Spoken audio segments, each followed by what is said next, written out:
Merci na bayenyo so ba pesa ka confiance na chaîne na bino tolo bela Congo na pesi bino encore mbote na zali susu na sengo ya kokuta na bino C4 na sika o pona ko pesa bino ba sorte nyonso ya ba information ya ba événement nyonso o izole kana na cadre ya République démocratique du Congo. L'autre fois tozala ki na bino C4 na sika to kutena na bino to pesela ki le lengeni ni président Seni azo ya ba posant nyonso pona ko bongisa kaka parce que to yebi ke tozo kende déjà penempeni ya mampona mina biso o tozo yingela ngo déjà na 2023 awa penepene déjà na décembre awa car na cadre ya kokuta na opposant lelo président ya Seni azalaki susu en face na moto moko ya monene Adolphe Muzitu oyo aza sur opposant monene na biso oyo toyebi na République démocratique du Congo na cadre wana ngana bino après avoir échangé président Seni na Adolphe Muzitu alekaki liboso ya bapanzi sango pona kopesela communiqué pona kopesela biso C4 siko ngai na bino tokolanda koyeba nini o apesela ki C4 siko. Merci Bolanda.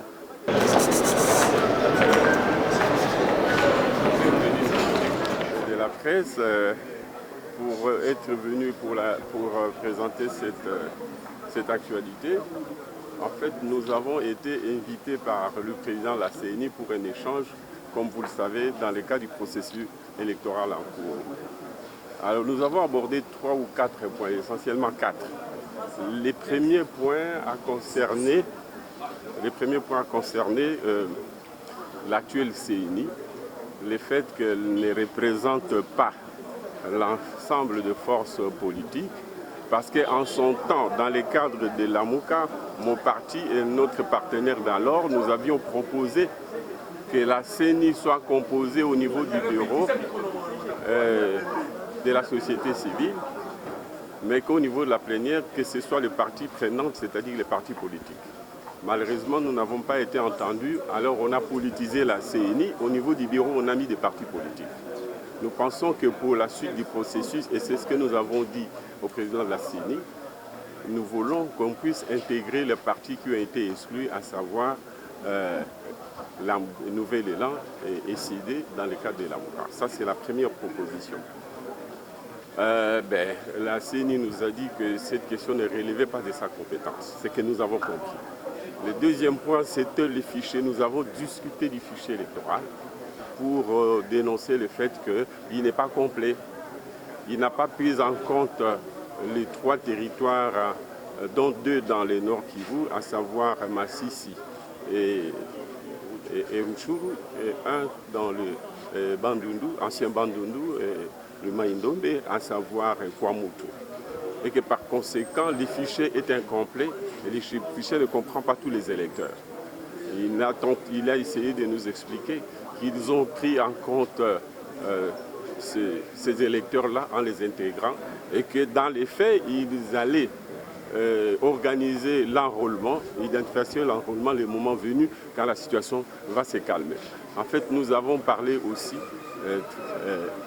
au 3e point du financement des élections proprement dites. Nous lui avons demandé si d'ici la fin du processus, il pourra mobiliser les 500 millions de dollars dont il a besoin pour parachever son processus.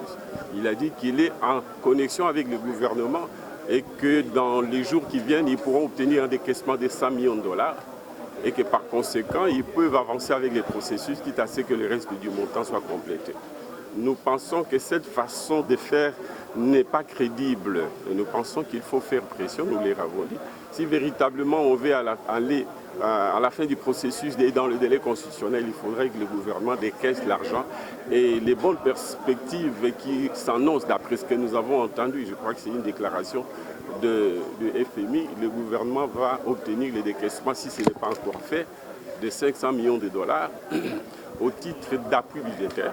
Donc ce n'est pas de l'argent pour le financement de la balance à paiement, mais plutôt de l'appui budgétaire. Et nous pensons que cet argent peut être mis à la disposition de la CENI pour parachever les opérations. Voilà l'essentiel de ce que nous avons discuté. Alors pour les consensus tant recherchés au niveau de la classe politique congolaise, c'est quoi votre recette et qu'est-ce que vous êtes dit avec eux? Nous avons dit que les processus tels qu'ils ont commencé, si nous pouvons avancer dans les contacts, dans les discussions, pour que l'opinion de l'opposition, et je pense que c'est en train d'être le cas, soit prise en compte pour l'amélioration du processus, ce serait une bonne chose. Et il nous a dit que le processus des contacts entre la CENI et les différentes parties prenantes vient de commencer et que ça allait continuer.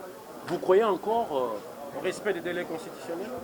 Personnellement, je ne crois pas au respect du délai constitutionnel à cause de problèmes de financement. J'ai l'impression que le gouvernement, face aux 500 millions de dollars dont il vient de bénéficier de la part des institutions de Bretton Woods, probablement la moitié sera consacrée aux questions sécuritaires. Ce n'est que l'autre moitié qui pourra être mise à la disposition de la CENI, auquel cas, puisque la CENI a besoin de 500 millions, la différence ne sera pas disponible dans les délais constitutionnels et que probablement nous serons devant une hypothèse de glissement. Vous êtes d'accord de partir aux élections sans ces partis qui sont aujourd'hui non pris en compte? Nous ne sommes pas, mon parti et moi, nous ne sommes pas disposés à aller aux élections avec l'option de la balkanisation du pays, dont nous pensons et nous espérons que la CENI va le faire. Nous voulons que l'enrôlement se fasse dans les 3 territoires concernés.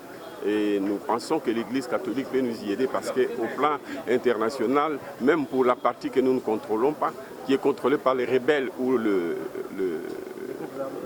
Rwanda, nous pensons que les institutions concernant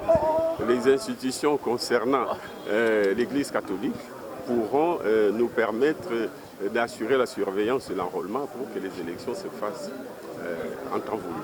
Merci.